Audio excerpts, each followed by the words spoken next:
Today we have the pleasure to welcome David Weil, Professor David Weil, who is going to present his new book, The Fissured Workplace. I warmly welcome him and congratulate him also on his recent nomination, and I guess renomination, to be the administrator, which is the head of the Wage and Hour Division of the U.S. Department of Labor. Next, I would like to welcome Henning Meyer, who is the editor of the Social Europe Journal, which is a leading progressive voice and a natural and longtime ally of the ILO.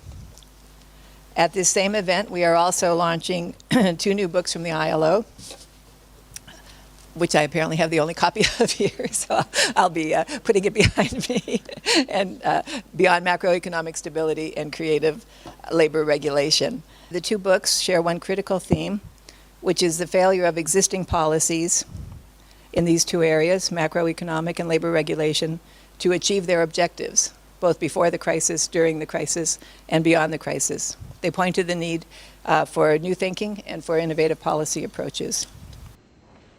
Businesses, particularly lead businesses in economies, whether they were in public or private capital markets, had to demonstrate what they were really good at and had to pair their organizations to do that with excellence. I think there's a lot we can productively get from having business harness the same systems they set up to make sure that subsidiary organizations follow what's important to them.